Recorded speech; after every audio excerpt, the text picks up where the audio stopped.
Hi there, everybody. My name's Jeremy Siskind. I'm the author of Playing Solo Jazz Piano and a couple books that I like to call the Jazz Piano Fundamentals series. If you can remember that name, then order them from my site or from Amazon, and you'll send them to you, and you'll, just by sitting there on the shelf, you will improve. It's the magic of these books. Okay, I like to make promises that are complete jokes. So this is going great so far. I'm coughing, I'm joking, but we've got an important subject to cover today, which is, as the pianist, sometimes we get asked to play a free or an open introduction to a piece. And so I want to tell you some strategies as to how to do that. Now, first of all, just to mention, there's a million different ways to do this.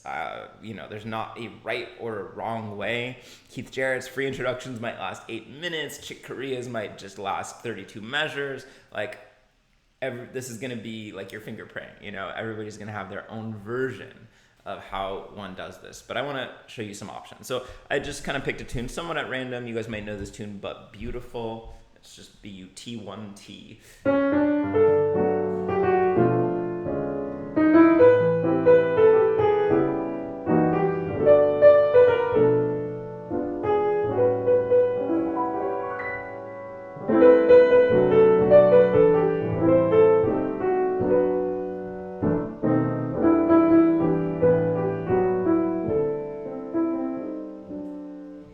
Okay, lovely ballad. Everybody likes it.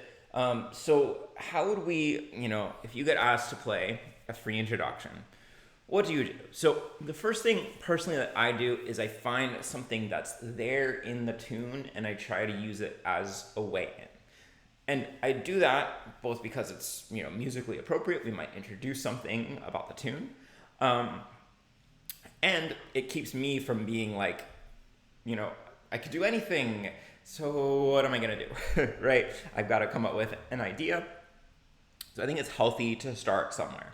And for me, that idea could be anything. I think it's, natural to have something to do with the first gesture, because then it's automatically going to kind of connect into the beginning of the tune. But it doesn't necessarily have to be something that has to do with the first gesture. I'm kind of interested that this is an ascending tune, right? The melody goes from A to B to D, and that's kind of interesting.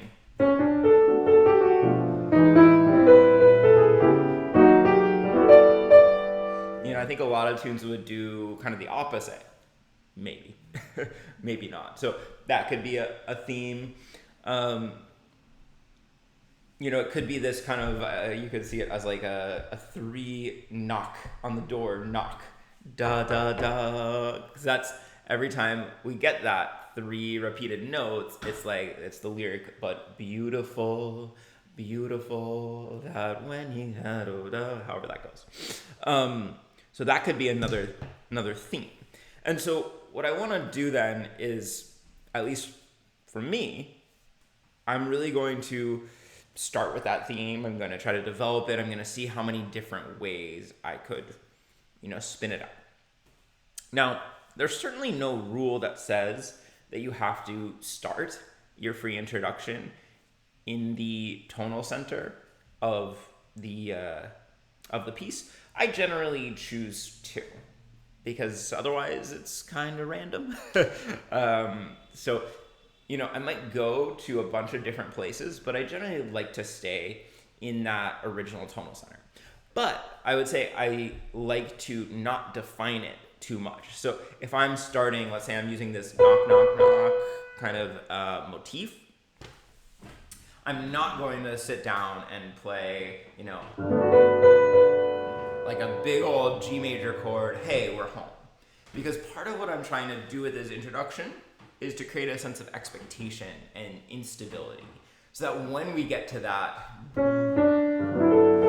very first, G major chord, it's like, oh, good, we've arrived, right? So I like to start these things, almost like it could be like an orchestra. Maybe it's without any chords at all. I'm imagining that's like the glockenspiel and the flute and some strings. and then I'll come up with a harmony for it. So that's like a D sus chord. So I'm referencing the G major overall key center, but I'm not like, grounding myself in that D major. Now, it could be that I'm starting with this, and I immediately hear, ooh, what if I made that a really colorful note? And so there I played like an E7, E flat 7 altered chord, so that B that I drew from that original chart over here, that becomes like the flat 13th or the sharp 5 of that chord. So, hey, I'm gonna start with something from the original. In this case, it's the melody note, but maybe the chord won't have a lot to do with the original tonal center of the piece. So, that's one way I could start. I could also start more in a traditional, like, pianistic way, rather than thinking orchestrally of.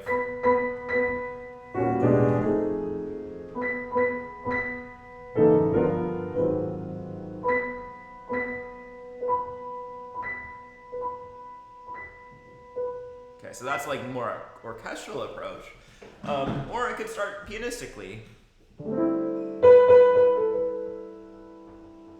Okay, so again, I'm starting in the G major key center. I'm starting with this B natural as my first melody note, just like it is in the tune, but I'm starting on a sus chord.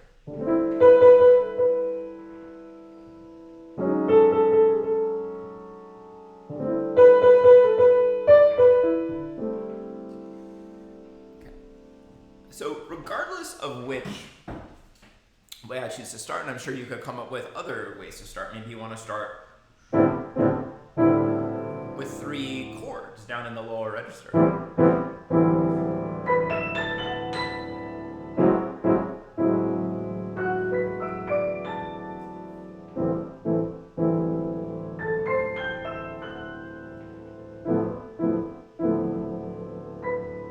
And just shift colors a little bit, make it a little shape shifter. That's totally an option. Or maybe you want to take. It sounds like a Ravel waltz. I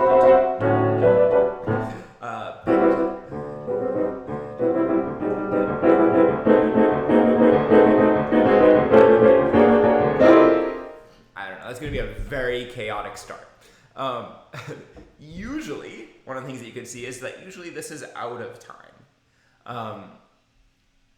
And that's one other way that we traditionally distinguish between the introduction and then the tune, is that introduction is often going to be out of time, and then the tune is going to move in time.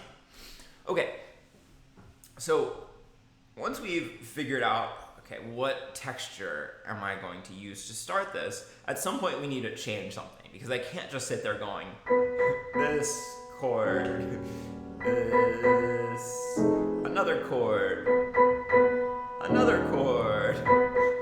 That's gonna run out of legs pretty quickly. So what can we do? Well, we could just move this, maybe, instead of playing B, now we're gonna move somewhere else.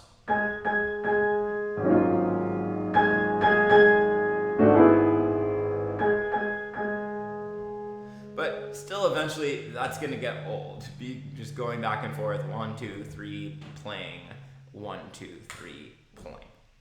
So at some point, I'm imagining these as like 2 different threads. I'm gonna wanna pull on one or the other of the thread in order to make it go somewhere. So let's pretend, fast forward.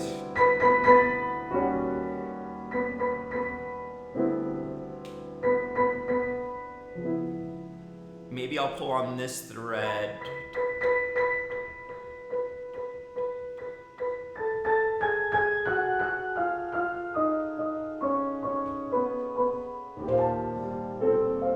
And see where it takes me. So what did I just do? I took my kind of octaves and I just started moving it down. I'm not even really thinking about a scale here. And then let's figure out, where do I feel like I'm landing there?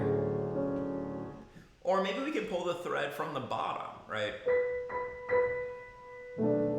just been one chord, what if I kind of...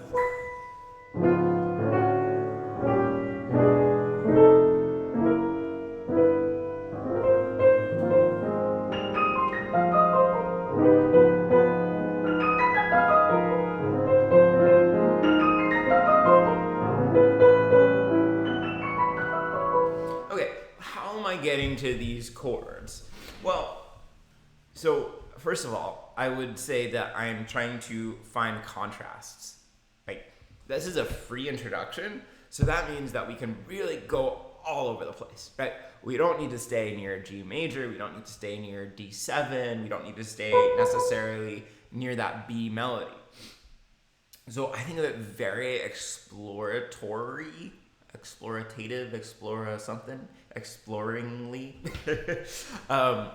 that I'm kind of like moving these shapes around until I find, oh, that would be a nice 5 chord. And I'm sure that you noticed that I came back to my 3-note motif here.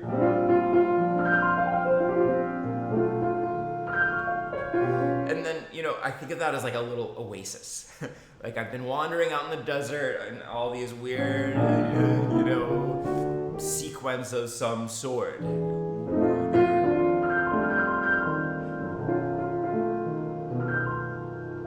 And then I kind of like, okay, let me see how long I can hang out in this oasis. So maybe I'll go from 1 to 5, or I'll do something a little more fancy. I'll add a tritone sub,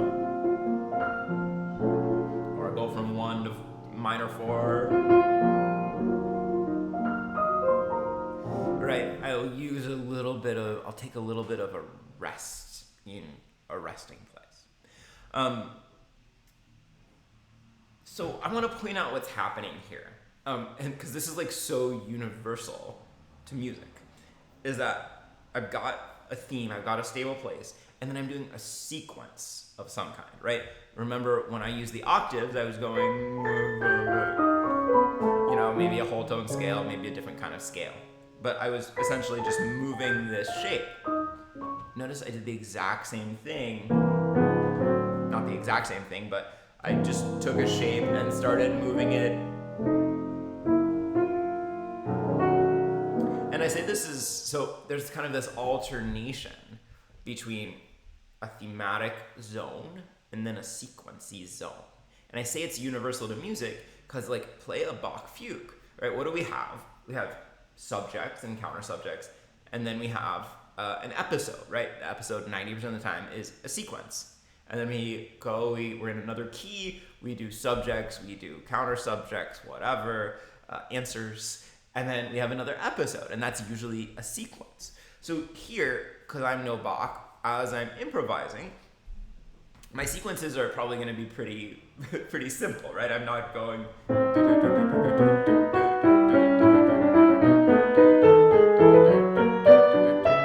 whatever. I'm not doing a contrapuntal wild sequence. I'm just taking a shape and I'm like, oh, I'm gonna move it up by half steps until I feel like not moving it up by half steps anymore, because I'm not that sophisticated.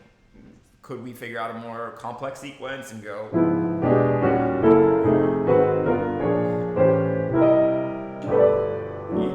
Sure. That's generally not where I put most of my energy. For some pianists, those sequences are really virtuosic. You could imagine the sequences.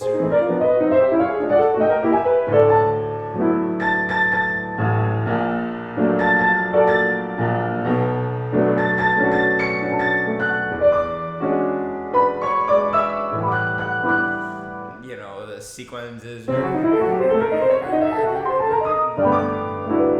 So, the content can keep evolving, but the general pattern is going to remain area of the theme, sequence as connective tissue, area of the theme, some sort of a sequence as connective tissue.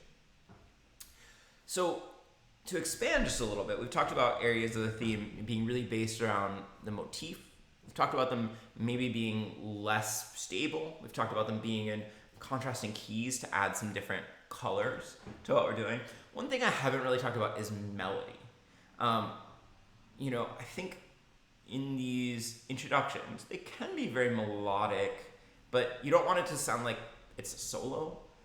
And you don't necessarily want it to sound like it's a different tune, you know, a known tune or an invented tune, because we're really waiting for that main melody to show up, right? We're waiting for the head to start. So you certainly could put in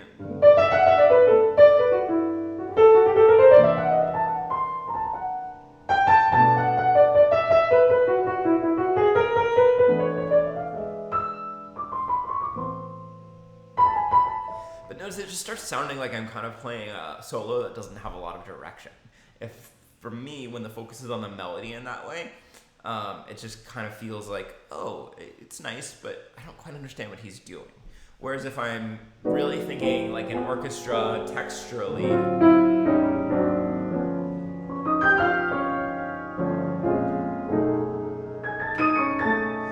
and exploring more in terms of harmony and texture at the piano, for me, I think that I tend to get better results. So this is becoming a long video, so I'm going to bring us, okay, so we're alternating a harmonic zone, a textural zone, a sequence, a harmonic zone, a textural sequence. However many times you need, try to pull those threads and let your content guide your sequences. And then certainly you have to dismount. You have to, at some point, get back to the home key. So, the good thing is that you can, if you have a sequence,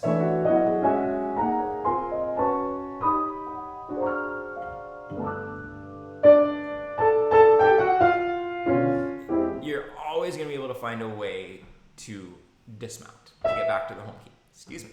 And then it's just a matter of, setting up a tempo, setting up a cadence, making the entrance really clear. So,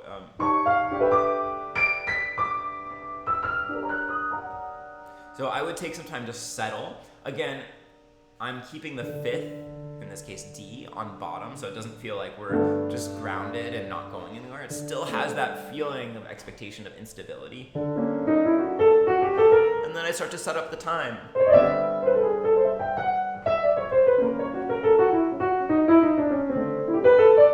Notice I'm changing this D sus every measure or so, depending what you're counting as a measure. Like I'll do D sus, then I'll do like a C sharp diminished over D.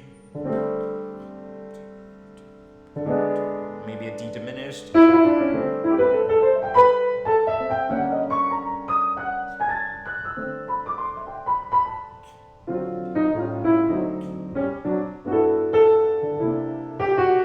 then you're in the tune. And hopefully, wait for it.